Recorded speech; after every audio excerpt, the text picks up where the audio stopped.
ദൗത്യത്തിനു വേണ്ടി ദൈവം നമ്മളെ വിളിക്കും. പക്ഷെ പെട്ടെന്നൊന്നും അവൻ നമ്മെ അയക്കില്ല. മത്തായിയുടെ സുവിശേഷം 10-ാം അധ്യായം 1 നമ്മൾ കാണുന്നു, യേശു ശിഷ്യന്മാരെ തന്റെ ദൗത്യത്തിനു വേണ്ടി വിളിച്ച് അധികാരപ്പെടുത്തി അയക്കുന്നതായിട്ട് കാണാൻ പറ്റുന്നു. പക്ഷെ ഈ അയക്കുന്നതിന് മുമ്പ് യേശു കർത്താവ് ശിഷ്യന്മാരെ ഒരുക്കുകയാണ് ചെയ്തത്. ദൈവം നമ്മളെ ഉപയോഗിക്കും മുമ്പ് നമ്മൾ ഒരുക്കപ്പെടണം. രണ്ടാമത്, അയക്കപ്പെടുന്നതിന് മുമ്പ് ദൈവവുമായിട്ടൊരു അടുപ്പം വേണം.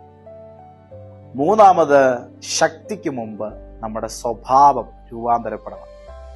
ഈ 3 മേഖലയിൽ യേശു ശിഷ്യന്മാരെ ഒരുക്കിയതിനു ശേഷമാണ് തന്റെ ദൗത്യത്തിന് വേണ്ടി അയച്ചത്. ശക്തിക്ക് മുമ്പ് സ്വഭാവം മാറണം എന്ന് അവരെ പഠിപ്പിച്ചു, ഒരുക്കിയെടുത്തു.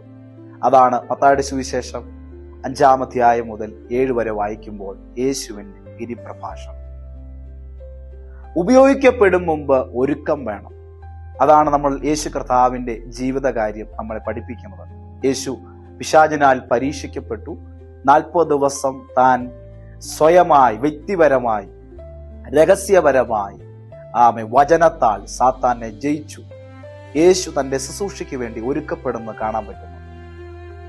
മൂന്നാമത് നമ്മൾ കാണുന്നു, അയക്കപ്പെടുന്നതിന് മുമ്പ് അടുപ്പം നമ്മൾ യേശുവുമായിട്ട് വേണം.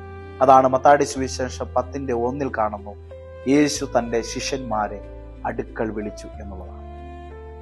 അടുത്ത 9-ാം അധ്യായം അതിന്റെ 32 മുതൽ താഴോട്ട് വായിക്കുമ്പോൾ യേശു ശിഷ്യന്മാർ ഒരുക്കുന്നത് മറ്റൊരു മേഖലയിലും കൂടെ. ജനത്തോട് ദൈവത്തിന്റെ ഹൃദയം നമുക്ക് ഉണ്ടായിരിക്കണം. അതാണ് 36-ാമത്തെ വാക്യത്തിൽ പറയുന്നു, ചിന്നിപ്പോയ ആടുകളെ കണ്ടിട്ട്, കുഴഞ്ഞ ആടുകളെ കണ്ടിട്ട് യേശുവിന്റെ മനസ്സ് അലിഞ്ഞു. രണ്ടാമത് പറയുകയാണ്, കൊയ്ത്ത് വളരെയുണ്ട്, വേലക്കാരോ ചുരുക്കം.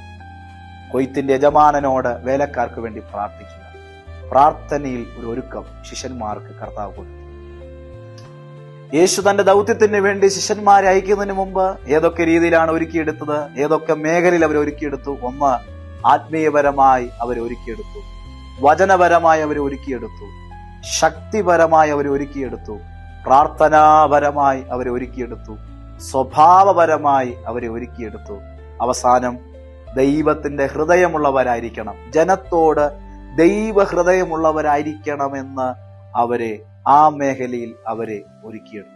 പ്രിയരെ, കർത്താവിന്റെ ദൗത്യത്തിനു വേണ്ടി പുറപ്പെടാൻ ആഗ്രഹിക്കുന്നുണ്ടോ?